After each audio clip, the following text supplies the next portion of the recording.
Hey out there, happy Monday. So I got a call from my friend Tom. This one's for you, Tom.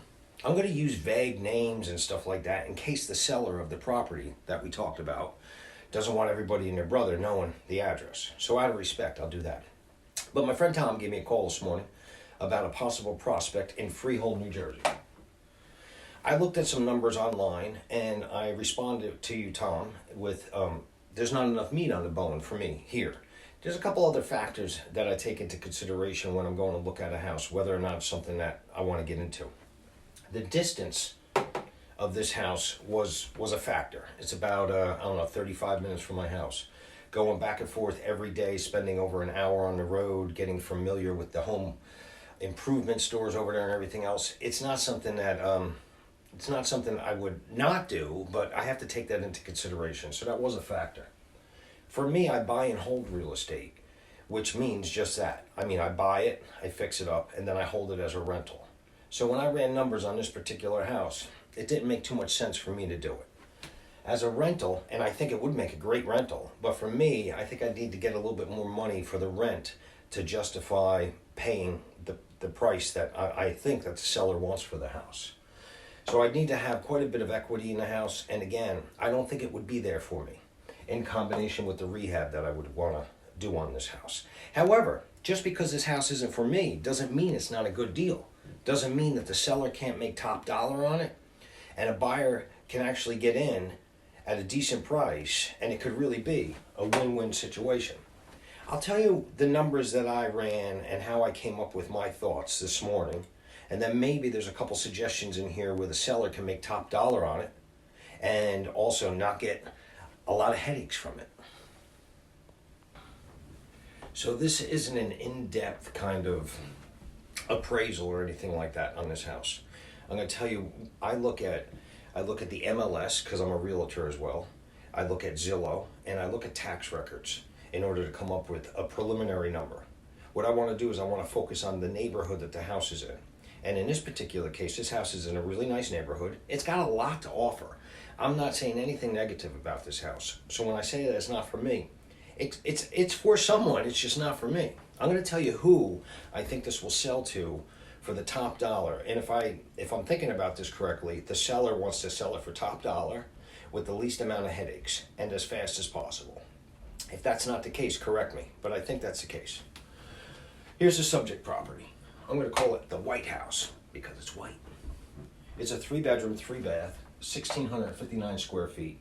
I know, Tom, that you said the seller said that the basement is finished, and my basement here is also finished, and it adds a lot of, comfort and a little bit of value.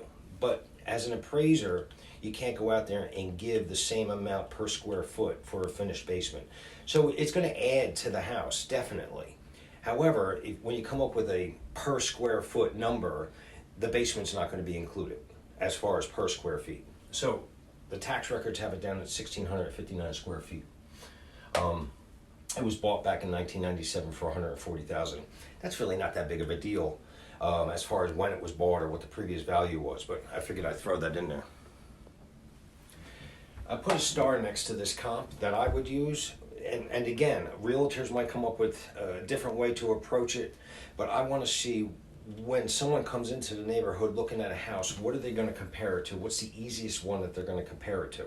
So I want to look at the most recent sold, closest to the subject property. 10 Birch. 10 Birch sold, I guess about 5 months ago, for $380,000. It's much bigger than that house. It's 2,232 square feet. Let me tell you what the square feet per square foot is. Now we have to take into consideration the market is hot, and I'm gonna discuss that in a second as far as the exit strategy to get rid of this house and how you can use this market to your advantage. But this 10 Birch, 2,232 square feet is gonna, and again, this isn't an exact science, I'm just telling you how I run numbers. It's coming up to $170 a square foot for the sales price of $380,000. Now, because 5 months have gone by and the market's really hot, I might say $190 would be more accurate. Even just 5 months later, the houses have appreciated like crazy in this area. I also use two other comps that are right either on the same street or right down the street. and they sold back in 2019. So they're not that good at comps because of how long ago. We're in a different market right now, but it gives you a good idea of where the neighborhood was, where it's heading.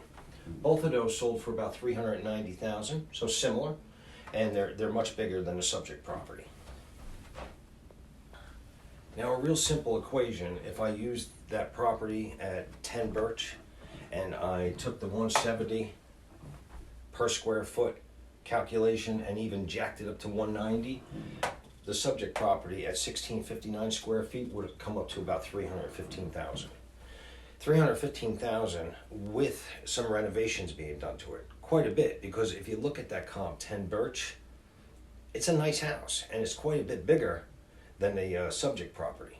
I'm just saying this to you. I'm not trying to say anything negative about the house. I'm just saying why it's not for me. Now we're going to get into why it would be for someone. I've made other videos about some houses that I've gotten, and it looks like from the outside and from what you've said, Tom, this house needs like cosmetic work. However, for me, getting in there and doing cosmetic means it leads to other things. New kitchens, new baths, everything else.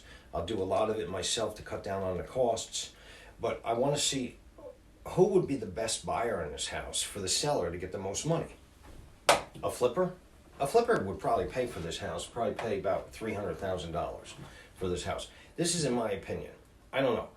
But I think the best market or the best population to buy this house is somebody that's going to use it as their primary residence. I think you're going to get the most money. You're going to sell it super fast. And I'm going to give you some suggestions on how I would market it if I was you. And then what my expectations would be if I was going to get a price on this house. I don't think you have to be in real estate to know that the current market is hot. The reason why it's hot, there's no inventory out there. So there's very few houses, and there's still the same amount of buyers out there, in combination with the interest rates being low. This market, I mean, I can't remember a market like this where there were so few properties on the market and the prices were just getting jacked up once you put them on there. So I'm going to give you a suggestion. Well, there's a call to action. There's like if you follow the news with today's interest rates, everybody and their brother's getting scared that interest rates are going to be going up. They've gone up a little bit, but interest rates are still fantastic. So in the news, interest rates are going to be going up. It's creating like this frenzy. So let me tell you what I would do on this house. So you want to get a good realtor to do this. And I'm recommending Rose. Rose, you know what you're doing, and you're going to be able to sell this house fast.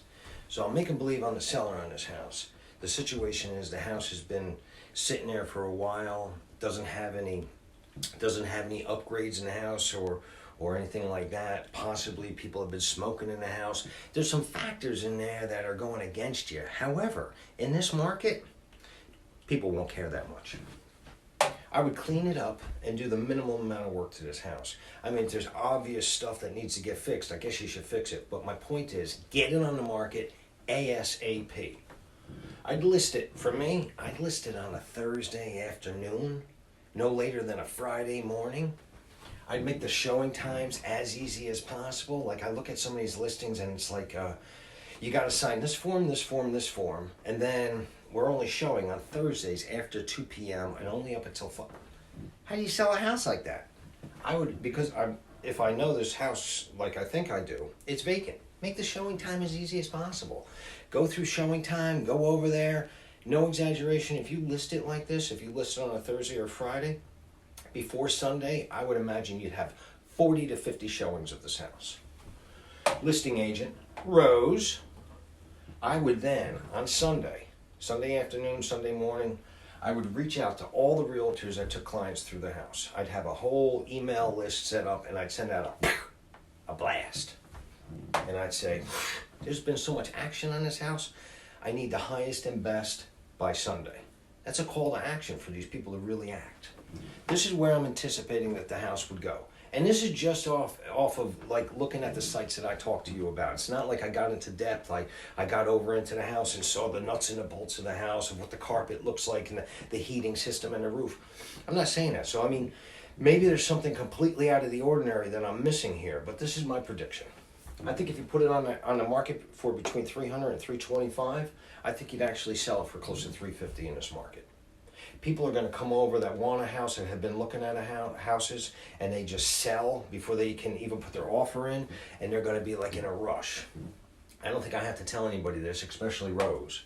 But any offer that came in, if I was you, I would definitely make sure it was came along with a pre-approval, not a pre-qualification where the buyer has called up some mortgage company and says, "Hey Joe, hey, can you give me a pre-qualification letter?" I want a pre-approval.